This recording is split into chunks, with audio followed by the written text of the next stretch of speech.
All right, welcome to today's episode of Tomorrow's Leader, where we dive deep on all things leader related. Hope everybody's doing well and is happy and healthy and staying safe. We're in the midst, hopefully at the end of quarantine season here. It is mid-May for those of you watching this or listening to this at a different period of time. So I had the great opportunity last night to go out and play 9 holes of golf with my son, which up in Boston, middle of May, you don't know if it's going to be 40 degrees or 70 degrees. Last night happened to be 70 degrees. It was like this perfect night. And I haven't golfed in forever, and he hasn't golfed in forever. I think it's been about a year. So we got out there, which was tons of fun. Absolutely great time. For those of you who know me, you know I am an absolutely horrible golfer. There was a time in my life where I actually wasn't that bad, but I played a lot at that point, and now I might get out 6, 7, 8 times in a year, and just it's not enough to work on the skills. But bottom line, I am a classic hacker. I love to hit the ball. I love to play. I love to hit the ball as far as I can. That's probably the only good part, or reasonably good part of my game, is when I get a hold of it. I can actually, send it off to a nice far distance, but where it goes, control, I have none of it whatsoever. So needless to say, I am a hacker and I suck. So we were out there playing last night, and at some point I'm trying to give my son some advice, and I'm telling him, okay, Nick, you've got to keep your head on the ball, and you're bending your left arm. You want to keep that straight. You want to shift your weight. You're kind of leaning back, this and that. I'm giving him all this critique, and I'm actually sounding like I know what I'm talking about. I mean, I'm thinking, okay, wow, this is actually really good advice. And I'm looking at my son, and his facial expression says everything. He's kind of looking at me and doing one of these, and I'm thinking to myself, and I say to him, I know, I get it.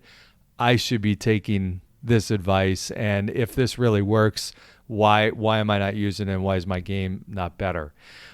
Which got me to think, it's like, okay, here I am giving really good advice. I actually knew what advice to give. I've done some reading on golf when I was playing a lot. I kind of knew the things that you had to do mechanically to have a nice, smooth, fluid swing. And here I am not doing any of it. I'm not taking my own advice.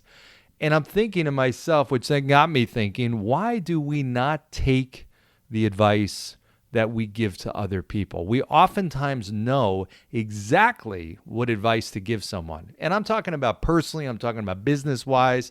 As leaders, we know sometimes by looking at another business or another leader, we can pinpoint exactly what that leader or that business needs to do to drive revenue or change the direction of the organization or turn it around.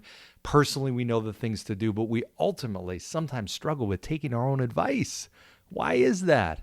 I mean, before we went out last night, we bought a dozen golf balls for 9 holes. Now I had another sleeve, so that was 15 golf balls. And in the course of 9 holes, we lost all of them. Now, I'm not putting this on my son because he only lost 3. I think I lost 11 or 12 golf balls myself on 9 holes. That should not happen, right? Why? So in any event, he got me thinking of the reasons why it's easy for us to give advice, and ultimately really good advice, but why don't we take that advice ourselves? And I think it's 3 reasons it comes down to. One reason that we tend not to take our own advice is sometimes we don't think it applies to us, right? We have these blind spots, and it's natural that sometimes, so I'll use golf as an example. A lot of times I may not know what I'm doing. I can't step out of my body and look at myself. Now I can videotape, or I can get a coach or have somebody else give me advice, but I can't turn my eyes and look, as I'm swinging. So sometimes we don't know the things that we're doing. I don't know my arm is not staying straight, or that I'm not shifting my weight, or I'm lifting my head, or swinging too hard, whatever the case may be that's causing the problems. But if I were to step out, I would see what the problem is. And a lot of times that goes true in business too. I mean, I cannot tell you how many times, and I felt victim of this too, where you just get so wrapped up in your business that you inevitably you get almost you get desensitized. You see the same things that you ultimately don't end up realizing are problems. And it might be a slow change, right? You ever not see somebody for a long period of time and they've grown? Maybe it's a kid that's grown like a few inches and it's like, wow, oh my gosh. But if that's your child and you see them every day, you don't notice those small little changes, right? You don't notice that. You don't notice the slow changes, but if you stepped away and then came back and looked, it's like, wow, what happened, right? Whether it's your child growing or whether it's an organization that's moving in the wrong direction sometimes. Maybe the culture of the organization is starting to slip and we just don't see it because we're so busy working in the business, we don't step out and look at the business or work on the business. Big difference. I was just working with an organization the other day and they were struggling with a problem that they had for a long time and could not come up with a solution. And in my conversations with them, it wasn't long before I could pinpoint what the solution was. Here's the problem and here's how you fix it, right? And that's not even a credit to me necessarily because I had this ultra wisdom that they didn't have. I just had a different perspective. I could come in, they were so just fixated on what was their norm and they got almost intoxicated just by, okay, here's the way we normally do stuff. They forgot to take a look outside and look in on their business. And for me, coming in with a different perspective, it was really easy for me to see. So the question is, when we have these blind spots that we just may not see, we don't know necessarily that advice would be applicable for us, how do we put ourselves in an advantageous position so we don't necessarily get hampered by our own blind spots? Well, that's where having a coach or an outside advisor can come into place. That's why the best of the best always have coaches, whether you're an athlete or a professional or a business person or whomever. Having a coach gives you that outside perspective. And I've always asked my coaches for that. Hey, what do you see? What do you notice that I'm not looking at that is impactful to what I'm trying to accomplish? So that's one thing, is we ultimately don't think that advice that we're giving and we're so good at giving other people applies to us, when in reality, a lot of times it does. So that's number one. Our blind spots prevent us from realizing that advice applies to us. Number two is that we know we need to take the advice. We know what we should do, but we don't want to do it. And the reason we don't want to do it is because we ultimately just strive back and gravitate toward the things that are comfortable, right? So we just naturally in life go toward the things that are more comfortable. Yeah, maybe that's a form of laziness or whatnot. It's just routine. It's the things that we're used to doing are the things that we're going to naturally gravitate toward, right? So my golf swing, I may know that I need to slow my swing down, but my brain tells me that if I want to hit the ball far, which gives me personal satisfaction, even in light of the fact that it doesn't go in the fairway, that my brain is telling my body to swing hard. And I have to break that connection between those two things. I know that if you swing actually a little bit slower, you actually can hit the ball further. Strange. It contradicts your normal philosophy of how you make a ball move faster or further, but that is true. So professional golfers, you see, have a nice, easy swing. But I know that it's my norm. It's what I'm accustomed to is, okay, I need to swing with a lot of force. Or just the way I physically swing is hard to adjust, right? If I'm going to actually work with a coach who's going to tell me, okay, you got to keep your arms straight as you're going through, the backswing and through the follow through, it's really tough. It's awkward, right? So we don't like to do the things that are awkward. But just think about normal, many of us have gone through that stage where you're teaching your kids to drive, and we know when we teach our kids to drive, we have their safety as the utmost priority, right? It's not about, okay, here's how you can take the shortcuts. We don't teach them to not use a signal. When they're turning, hey, you have to use a signal. In fact, we overdo it sometimes. Hey, when you're turning into the driveway, use a signal, or out of the driveway, use a signal. I mean, that's how we teach them, because their safety is our ultimate concern. And we know that's the right way. If you get good habits built, we know that's going to lead to long-term success and safety with driving. But think about this. How many people ultimately do you see on the roadway that don't use their signal? Which honestly drives me nuts, because I think about, okay, when you're actually driving the car, my hands are here. The signal is like, it's maybe 3 inches below my left hand. That's all. I just got to move my hand down here and just click, and then it's done. I don't even have to unclick it necessarily, because most of the cars you just click and it stays on for a few seconds and it goes off automatically. It's like, okay, so if it's that easy, why wouldn't I do it?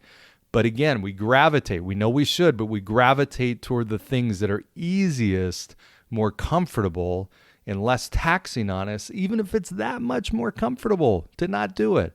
Think about another one, driving and texting. How often do we see people, and are we guilty of it? Of course, and as much as we know that's dangerous, you still see some people having so much difficulty with breaking that habit. We'd never tell our kids that it's okay to text while you drive, but it's just this force of habit that even though we know that's not the right thing to do, we know we should be taking our own advice, we still don't do it.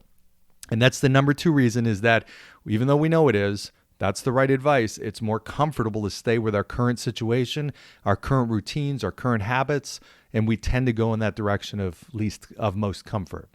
The third reason that we ultimately have trouble taking our own advice and giving advice is emotions.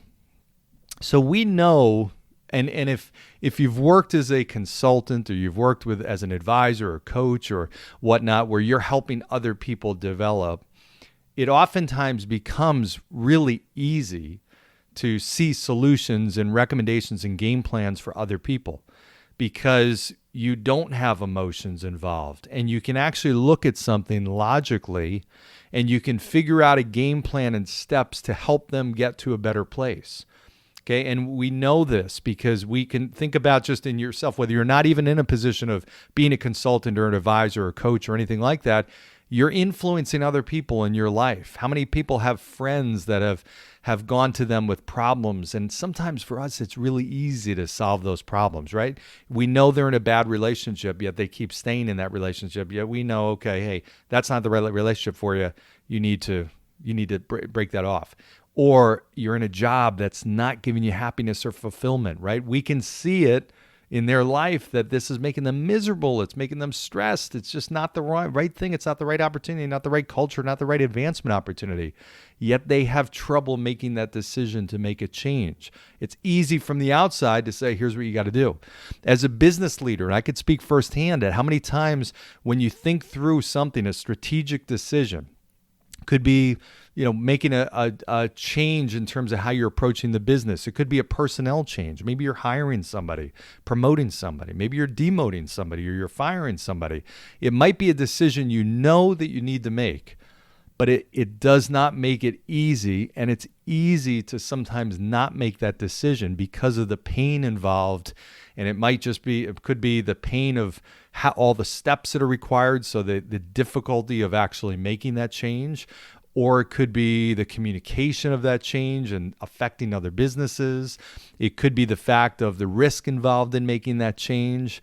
But if we were to step out and look at that business or that decision as an outsider looking in, it would be easy for us to say, here's what you need to do, because it makes logical sense, right? But the pain of making that change or going in that different direction, maybe it's opening up a new office or closing an office or whatever it is.